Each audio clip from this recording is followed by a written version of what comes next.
Hi friends, ಎಲ್ಲರಿಗೂ ನಮಸ್ಕಾರ. Friends, ಇವತ್ತು ಅರಿಶಿನ ಮತ್ತು ಮಾವಿನ ಶುಂಠಿನ ನೆಡೋಣ ಅಂತ ಹೇಳಿ ಪಾಟ್ಗಳನ್ನು ಖಾಲಿ ಮಾಡ್ತಾ ಇದ್ದೆ. ನಾನು ಈ ಪಾಟ್ಗಳನ್ನೆಲ್ಲ ಅದಕ್ಕೋಸ್ಕರ ಅಂತಲೇ ರೆಡಿ ಮಾಡಿದ್ದೆ. ಒಂದು ಸ್ವಲ್ಪ ದಿನದಿಂದ ನಾನು ಅರಿಶಿನ ತೆಗೆದಾಗ ಆ ಪಾಟ್ಗೆ ಕೆಳಗಡೆ ಒಂದು ಸ್ವಲ್ಪ ಕಿಚನ್ ವೇಸ್ಟ್, ಗಾರ್ಡನ್ ವೇಸ್ಟ್ ಎಲ್ಲ ಹಾಕಿಬಿಟ್ಟು ಮಣ್ಣು ಹಾಕಿ ಇಟ್ಟಿದ್ದೆ.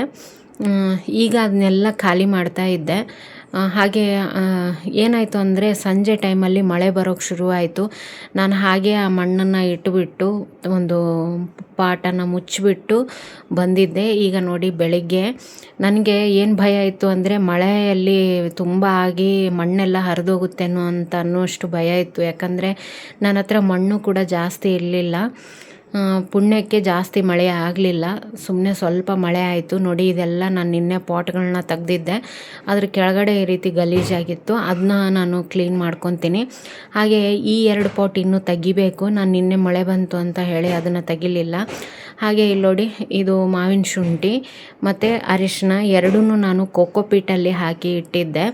ಸುಮಾರು 1-1.5 ತಿಂಗಳು ಆಗ್ತಾ ಬಂತು ಅಂತ ಅನಿಸುತ್ತೆ. ಈಗ ನೋಡಿ ಈ ರೀತಿ ಏನಂದರೆ ಚಿಗುರೊಡೆದಿದೆ, ಮೊಳಕೆ ಬಂದಿದೆ ಇದರಲ್ಲಿ.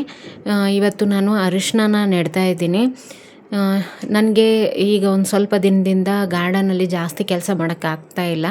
ನಮ್ಮ ಮಾವ ಅವರು ತೀರ್ಕೊಂಡ್ಮೇಲೆ ಸ್ವಲ್ಪ ಕೆಲಸ ಜಾಸ್ತಿ ಕೂಡ ಆಗಿದೆ. ಆಮೇಲೆ ಆ ಕಡೆ ಈ ಕಡೆ ಹೋಗೋದು ಕೂಡ ಜಾಸ್ತಿ ಆಗಿದೆ.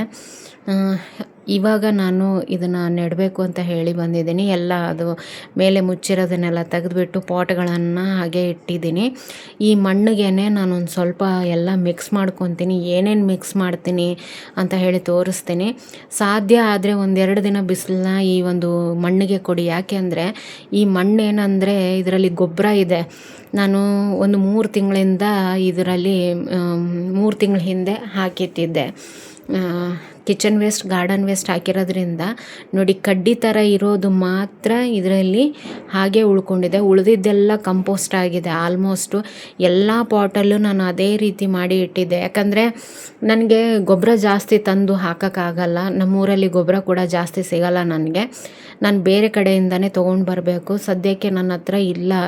ಹಾಗಾಗಿ ನಾನೇನು ಮಾಡ್ತೀನಿ, ಈ ರೀತಿ ಹಾಕಿ ಇಡ್ತೀನಿ, ಅದು ಗೊಬ್ಬರ ಆಗುತ್ತೆ. ನೋಡಿ, ಮಣ್ಣು ತುಂಬಾ ಸಾಫ್ಟಾಗಿದೆ. ಈ ರೀತಿ ಮಣ್ಣಿದ್ದರೆ ಏನಂದರೆ ಅರಿಶಿನ, ಆಲೂಗಡ್ಡೆ ನಾವು ಮಣ್ಣಲ್ಲಿ ಏನು ಬೆಳಿತೀವಲ್ಲ ಅದೆಲ್ಲ ತುಂಬ ಚೆನ್ನಾಗಿ ಗ್ರೋ ಆಗುತ್ತೆ. ಮಣ್ಣು ತುಂಬಾ ಫಲವತ್ತತೆ ಇರಬೇಕು, ಅಂದರೆ ಮಾತ್ರ ನಮಗೆ ಇದರಲ್ಲಿ ಫಸಲು ಚೆನ್ನಾಗಿ ಸಿಗುತ್ತೆ. ಯಾಕಂದರೆ ನನಗೂ ಕೂಡ ಮೊದಲು ಗೊತ್ತಿರಲಿಲ್ಲ. ಈಗೀಗ ಏನಂದರೆ ನಾನು ಗಾರ್ಡನಿಂಗ್ ಸ್ಟಾರ್ಟ್ ಮಾಡಿ 8ರಿಂದ 10 ವರ್ಷ ಆಗ್ತಾ ಬಂತು. ಕ್ರಮೇಣ ಮೆಲ್ಲಗೆ ನಾನು ತಿಳ್ಕೊಳ್ತಾ ಬಂದಿದ್ದೀನಿ. ನಾನು ಮೊದಲು ಅರಿಶಿನ ಬೇರನ್ನು 2 ಬೇರು ತೊಗೊಂಡು ಬಂದು ಹಚ್ಚಿದ್ದೆ ನಾನು. ಈಗ ನಾನು KG-ಗಟ್ಟಲೆ ಬೆಳ್ಕೊತೀನಿ ಮನೆಯಲ್ಲೇ ಒಂದು ಪುಟ್ಟಿನಲ್ಲಿ. ಈಗ ನೋಡಿ, ಈ ಮಣ್ಣಿಗೆ ನಾನು ಬೇವಿನ ಹಿಂಡಿನ ಹಾಕ್ತಾಯಿದ್ದೀನಿ. ಬೂದಿ ಕೂಡ ಹಾಕಬೇಕು ಇದಕ್ಕೆ, ಅಂದರೆ ಯಾವುದೇ ಥರ ಇನ್ಸೆಕ್ಟ್ಸ್ ಇದಕ್ಕೆ ಬರೋದಿಲ್ಲ, ಕ್ರಿಮಿಕೀಟಗಳು. ಅದಕ್ಕೋಸ್ಕರ ನಾನಿಲ್ಲಿ ಒಂದು ಸ್ವಲ್ಪ ಬೂದಿ ಕೂಡ ಇದೆ, ಅದನ್ನು ಕೂಡ ಹಾಕ್ತೀನಿ. ನಾನು ಈಗ ಮಿಕ್ಸ್ ಮಾಡ್ತೀನಿ. ಈಗ ಎಷ್ಟಿದೆ ಅಲ್ಲ ಅಷ್ಟು ಮಿಕ್ಸ್ ಮಾಡ್ತೀನಿ. ಇದಕ್ಕೆ ನೀವು ಫಂಗಿಸೈಡ್ ಕೂಡ ಹಾಕ್ಕೋಬೋದು, ಬಟ್ ನಾನು ಫಂಗಿಸೈಡನ್ನ ಹಾಕ್ತಾ ಇಲ್ಲ.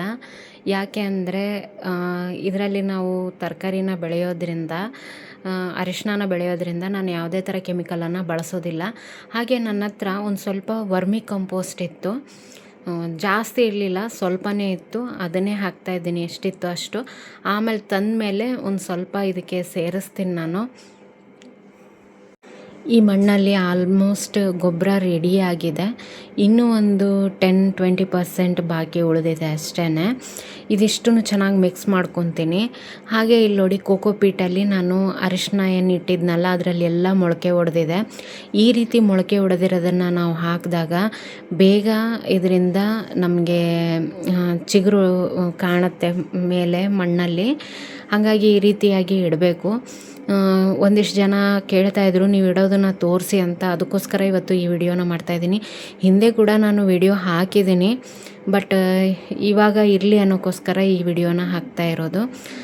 ನಾನು ಈ ರೀತಿಯಾಗಿ ತೋರಿಸಿರಲಿಲ್ಲ ಅಂದ್ಕೊತೀನಿ ಲಾಸ್ಟ್ ಟೈಮೆಲ್ಲ.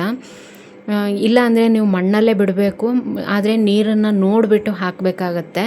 ನಾನು ಈ ಮೊಳಕೆ ಬರದೇ ಇರೋದನ್ನು ಕೂಡ ನಾನು ಹಾಕಿ ನೋಡಿದ್ದೀನಿ ಮಣ್ಣಲ್ಲಿ. ನಾವೇನಂದರೆ ಎಲ್ಲ ಥರ ಬೆಳೆಯೋದನ್ನು ಒಂದು ಟ್ರೈ ಮಾಡ್ತಾ ಇರ್ತೀವಿ. ಯಾಕಂದರೆ ಈ ರೀತಿ ಬೆಳೆದ್ರೆ ಇನ್ನೂ ಚೆನ್ನಾಗಿ ಬರುತ್ತಾ, ಯಾವ ರೀತಿ ಬೆಳೆದ್ರೆ ಚೆನ್ನಾಗಿ ಬರುತ್ತೆ ಅನ್ನೋದನ್ನು ನಾವು ತಿಳ್ಕೊಳೋಕ್ಕೋಸ್ಕರ ಕೆಲವೊಂದಿಷ್ಟು ಈ ರೀತಿಯಾಗಿ ಬೆಳೀತಾ ಇರ್ತೀವಿ. ನನಗೆ ಯಾವುದು ಚೆನ್ನಾಗಿ ಅನಿಸುತ್ತೆ ಅದನ್ನು ನಾನು ನಿಮ್ಮ ಜೊತೆಗೆ ಶೇರ್ ಮಾಡ್ಕೊತೀನಿ. ನಾನು ಏನೇ ಗಾರ್ಡನಲ್ಲಿ ಹೊಸದಾಗಿ ಏನಾದರೂ ಮಾಡಿದ್ರೂ ಕೂಡ ನಾನು ನಿಮ್ಮ ಜೊತೆಗೆ ಶೇರ್ ಮಾಡ್ತಾ ಇರ್ತೀನಿ. ನೀವು ಡೈರೆಕ್ಟಾಗಿ ಕೂಡ ನಾನು ಮಣ್ಣಲ್ಲಿ ಹಾಕಿ ನೋಡಿದ್ದೀನಿ ಅರಿಶಿಣನ, ಅದು ಕೂಡ ತುಂಬ ಚೆನ್ನಾಗಿ ಬರುತ್ತೆ. ಈ ರೀತಿಯಾಗಿ ಕೆಲವೊಂದರಲ್ಲಿ ಬೇರು ಬಿಟ್ಟಿದೆ, ಕೆಲವೊಂದರಲ್ಲಿ ಬರೀ ಮೊಳಕೆ ಹೊಡೆದಿದೆ.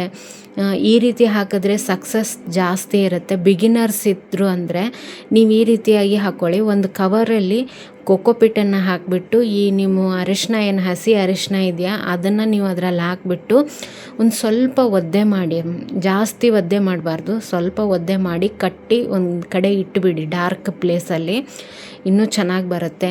ಇಲ್ಲಾಂದರೆ ನೀವು ಫ್ರಿಜ್ಜಲ್ಲಿ ಕೂಡ ಇಟ್ಕೋಬೋದು, ಅದರಲ್ಲೂ ಕೂಡ ಮೊಳಕೆ ಹೊಡೆಯುತ್ತೆ. ಇಲ್ಲಾಂದರೆ ಈ ರೀತಿ ಕವರಲ್ಲಿ ಹೊರಗಡೆ ಇಟ್ಟರೂ ಕೂಡ ತೊಂದರೆ ಇಲ್ಲ, ಬರುತ್ತೆ. ಈ ಕೊಕೊಪೇಟ್ ಏನಿದೆಯಲ್ಲ ಇದನ್ನು ನಾನೇನು ಮಾಡ್ತೀನಿ, ಆ ಮಣ್ಣಿಗೆ ಸ್ವಲ್ಪ ಮಿಕ್ಸ್ ಮಾಡ್ಕೊಂಬಿಡ್ತೀನಿ. ಮಣ್ಣು ಎಷ್ಟು ಸಾಫ್ಟ್ ಇರುತ್ತೋ ಅಷ್ಟು ಚೆನ್ನಾಗಿ ಬರುತ್ತೆ. ನೋಡಿ, ನಾನು ಇಷ್ಟು ತೆಗ್ದಿಟ್ಟಿದ್ದೆ, ಎಲ್ಲದರಲ್ಲೂ ಮೊಳಕೆ ಬಂದಿದೆ.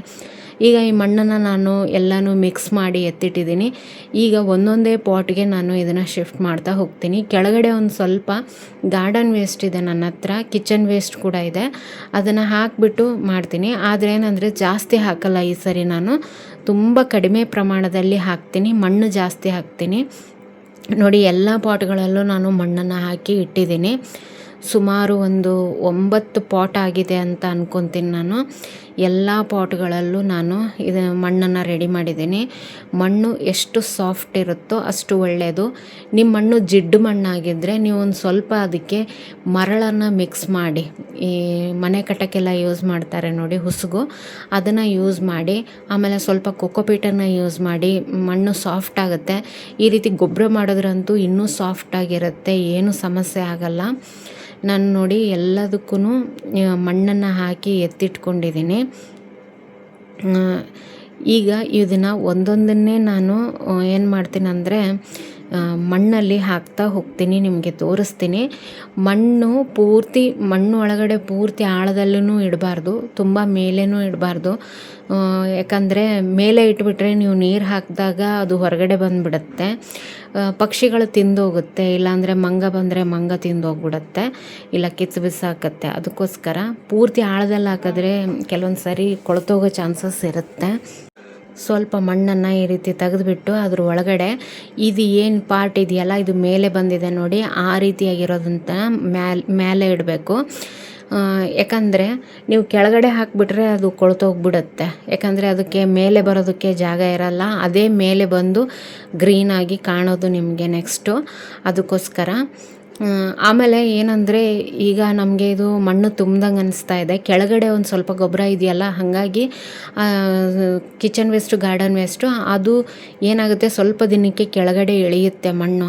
ಆವಾಗ ಏನಂದರೆ ನೀವು ಒಂದು 2 ತಿಂಗಳು 3 ತಿಂಗಳು ಬಿಟ್ಟು ನೀವು ಆಮೇಲೆ ಇದಕ್ಕೆ ಮತ್ತೆ ಒಂದು ಸ್ವಲ್ಪ ಸಾಫ್ಟಾಗಿರುವಂಥ ಮಣ್ಣನ್ನು ಹಾಕಿದ್ರೆ ನಿಮಗೆ ಗಡ್ಡೆಗಳು ಜಾಸ್ತಿ ಸಿಗುತ್ತೆ, ಅರಿಶಿನ ಜಾಸ್ತಿ ಸಿಗುತ್ತೆ. ಅದಕ್ಕೋಸ್ಕರ ನೀವೇನು ಮಾಡಿ 3 ತಿಂಗಳು ಆದಮೇಲೆ ಸ್ವಲ್ಪ ಒಂದು 2 ಇಂಚಷ್ಟು ಮಣ್ಣನ್ನು ಮತ್ತೆ ಹಾಕಿ ಅದಕ್ಕೆ, ಆವಾಗ ನಿಮಗೆ ಗಡ್ಡೆಗಳು ಜಾಸ್ತಿ ಸಿಗುತ್ತೆ. ಆಮೇಲೆ ಗೊಬ್ಬರ ಕೂಡ ನೀವು ವರ್ಮಿ ಕಂಪೋಸ್ಟನ್ನು ಸೇರಿಸ್ಕೊಳ್ಳಿ.